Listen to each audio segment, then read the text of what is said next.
Good morning. I want to begin this morning with a word of encouragement. You're probably already aware that during this season of Lent, we've embarked on a series of sermons together with house group materials on the letter to the Hebrews.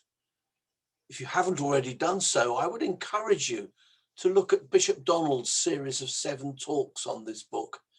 They're available with links on the Emmanuel website and appear in both video and audio only files for you to choose what suits your device best.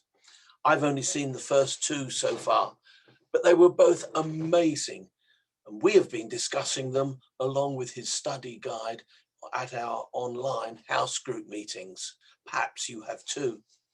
They are truly stunning, and to encourage you to look at them is perhaps the wrong word. Maybe urge would be more appropriate. The letter to Hebrews is quite a complex book, and it's great to have such a clear explanation of its deep themes. It's such a rich mine of learning and blessing, and in our sermons we can only just scratch the surface.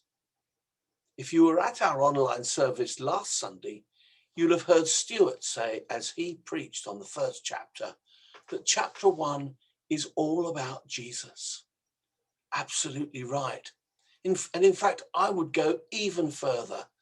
The whole of this letter is all about Jesus too.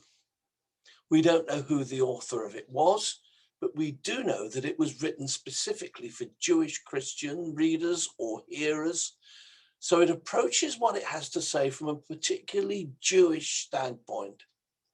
In the first 3 chapters, it's all about Jesus being bigger and better and higher than the other things that the Jews at the time saw as important. The law, capital L, religion itself with its huge emphasis on all the sacrifices that were demanded, and angels. People of that time loved angels and would discuss them endlessly. And all of that is relevant to us today too, of course. Lots of people think that their religious practices, things like liturgies, sacraments, wearing the right robes, going to the right meetings, what they give up for Lent, etc., is the most important thing. No, says the opening of Hebrews, it's all about Jesus. Angels too have become very popular again in our own day. For example, they've been a significant element within New Age religion, although that has rather lost its way since its height in the 70s and 80s. Again, no, says the beginning of Hebrews, it's all about Jesus. Angels are real and they are important, but they're not in the same league as Jesus. Today we move on to chapter 4, but surprise, surprise, it's still all about Jesus. Now, I preached on this chapter not long before Christmas last year when we had a series on the Psalms, and I was given a prepare to preach on Psalm 95. That led us to Hebrews 4 because there it quotes Psalm 95 quite extensively, and I won't repeat what I said then. But in quoting that psalm, our unknown author points back to the days of the Exodus from Egypt, when those first pioneers who left that land, all except 2, perished in the desert because of their disobedience and their unbelief, and they were therefore prevented from entering their rest in the language of the psalm. For them at that time, rest equaled arriving at their promised land. And the land of Israel has remained of first importance to the Jewish people ever since. It survived the exile in Babylon. It survived various foreign occupations, including that of the Romans at the time of the New Testament. And so it has gone on even to the present day, when there is an uneasy and often violent sharing of that precious land with the Palestinian people. It's very ironic that the very name Jerusalem means city of peace, yet statistically throughout history, it has been the most fought over city in the world. Having said all that, Hebrews chapter 4 says to the Jews, Not only is it not about religion or the law or angels, but it's not about the land either. Don't put your trust or your priority on possessing or even just living in the land of Israel. Because, yes, you've guessed it, it's all about Jesus. In this chapter, Jesus is introduced as the great high priest. For the Jews, the high priest was the highest office there was. I guess perhaps equivalent to the Pope or the Archbishop of Canterbury or its equivalents in the free churches today. But Jesus is way above even them. The Jewish high priest was human like everyone else, so had his own failings and wrongdoing that needed to be dealt with. Jesus was different. He alone was utterly obedient to the very end, even when his life was at stake, and even though there were times when he wanted not to be. Remember his prayer in Gethsemane, let this cup pass from me. He didn't want to do it, but he did. He went through death and came out beyond to a glorious resurrection.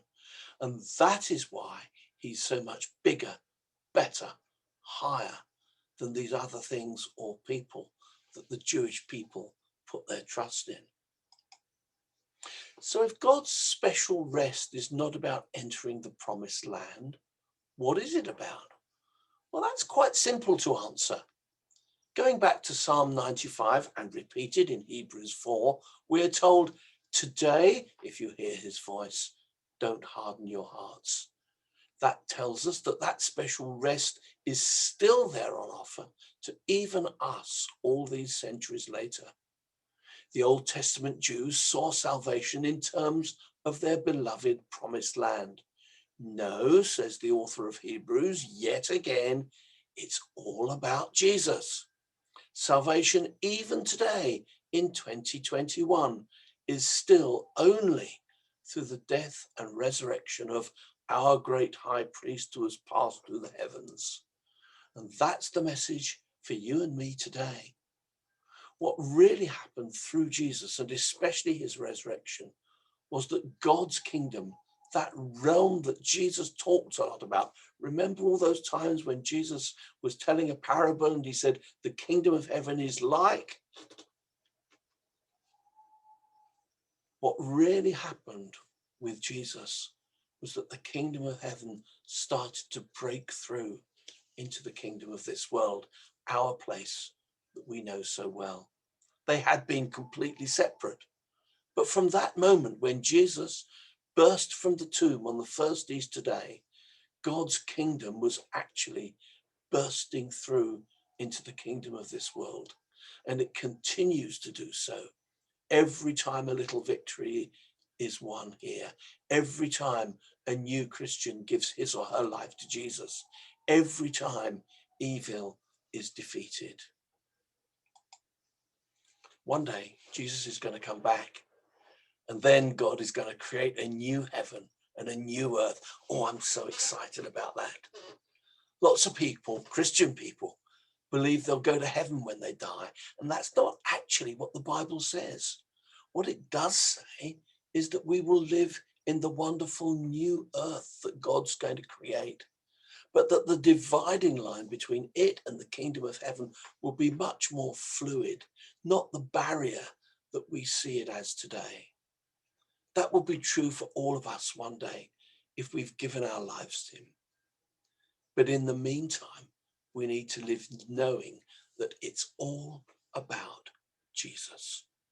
Or rather, we don't just need to know it, we need to live it too. Amen.